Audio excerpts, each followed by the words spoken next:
So, what is your opinion on the Darwinist evolution theory? Does it challenge the religious narrative? No, Darwin was a very honest scientist. He has been in the jungles. I can't imagine the way he was, I must say. He worked, he very industriously, he came to the result. And the result was very simple. I must say, it's known to be a theory of species, how the species were together, how they were separated, how man evoluted. And there's nothing against religion in it, because like some people, as they know, the man was created, was a special creation, was thrown from the skies to the earth, and Darwinian concept is proving that no, man was not thrown from high ups, but he was born here, he was created here. In fact, both the scientists and the religious people, they show a little ignorance about the Quran. In Quran, Allah says, I have, like nabatat, like you see, the biological things, I have created man out of the earth. And again he says, I have thrown him from up there. He also says, yes, in one of the verse, Quran says, Kul nahabetu ba'dukum li ba'din udu walakum fil arzi mustaqarun wa mata'un ilahin. Get down. And there you have a small space and some time to spend, and it's for your benefit. The only difference is we are so very adamant. On one side we are adamant no man was not created on earth like animals, and on the other side we say it's been thrown on earth by God. Scientists say there is no truth in, you see, God throwing man on earth, and that it was a pure evolution. In the origin of species, perhaps Darwin was very truly pointing out, and the entire thesis of Darwin is summed up in one ayat of Quran. And in that one ayat of Quran, he says, Ma min dabbatin fil ard wa tairin yatayri bajanaha illa umamam amsalukum. There is no living being on earth, and there is no bird in the air who is not born and who does not have a species like you. So he's making it very clear that everything born on earth and in the air are like species like you. So their development is very natural. But what happens when we start realizing man thinks and they don't think? In billions of years, a zebra has not changed a line. In billions of years, nothing has come, no changes come into animal livings. Why don't we believe that? How is it that in 2 or 6 or 5 billion years of world's age, no other animal has gone to thinking like Homo sapiens? We are called Homo sapiens. Why another species has not turned out to be Homo sapien? Thinking humans, why not thinking humans? The difference is very simple. Like you say, Bill Doran, like Shaykh Mahyuddin Ibn Arabi, they say, yes, body was evoluted right on the earth. Like animals, we were progressive, you see, evolution on earth. But still we were void of that particular wisdom, mind and spirit.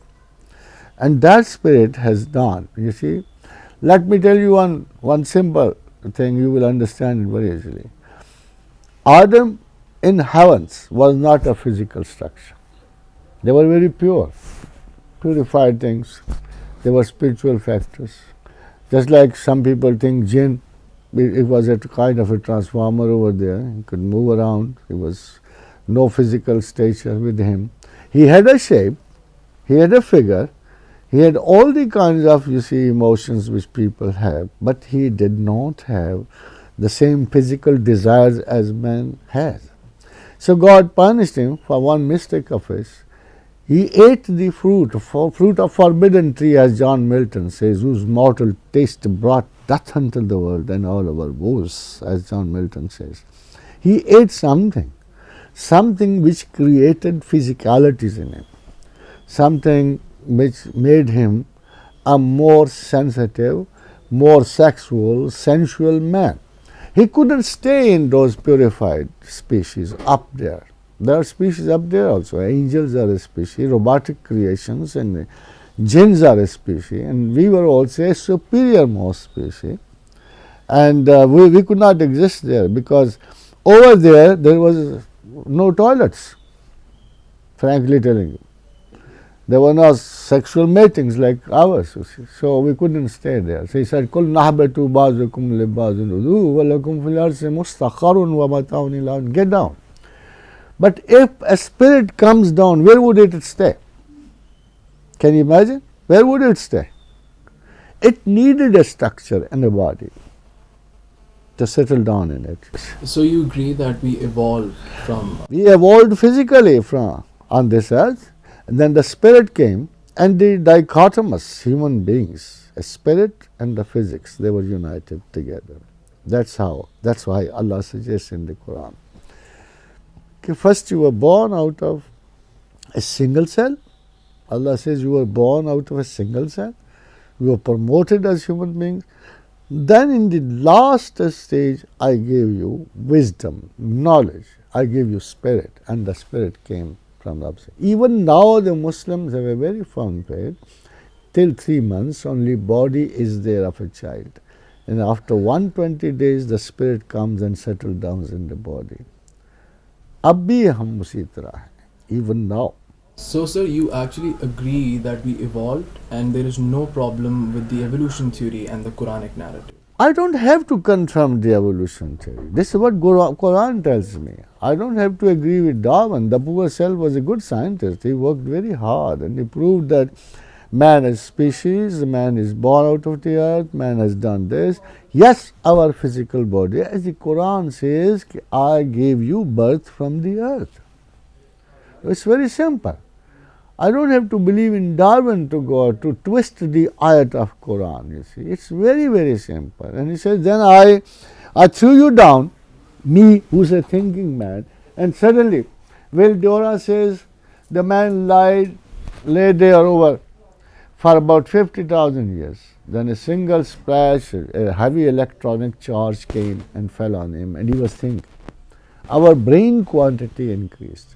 On earth, no animal, there is no change in animal. Their brain quantity is the same as it began.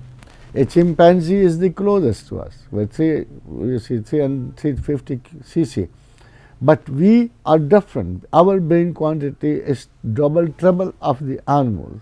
Now this is not possible. There is no such proof that any animal had a greater brain, had a different brain, had a changed brain. So naturally something happened to him. And this is how it happened. Man was up there, and a prototype of a man, a spiritual man. As I told you, unluckily there were no toilets up there. When he ate the fruit, he found himself stuck up over there. He didn't know what to do. So he was ignorant of sex before as a spiritual being, and suddenly he found sex in him. So maybe they mated over there. They had no options.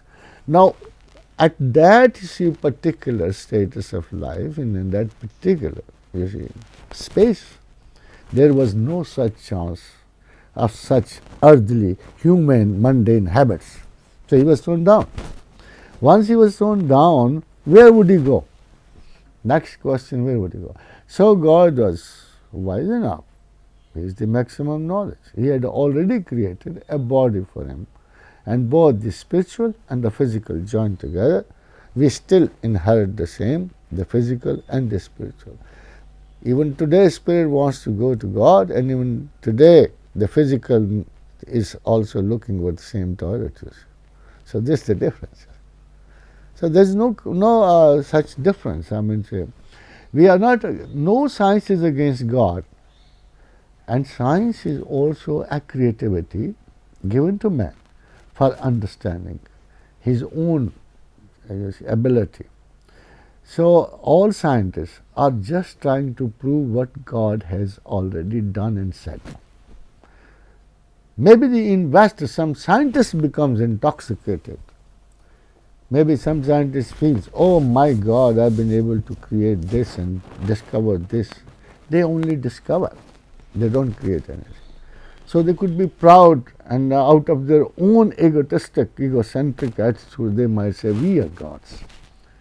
But they are as foolish as anybody else, I must say. Because just discovering one gene, just discovering, you see, one cell, doesn't mean that he also knows he's creator of all this cellular life, or all the genetic engineering, or all this cosmos.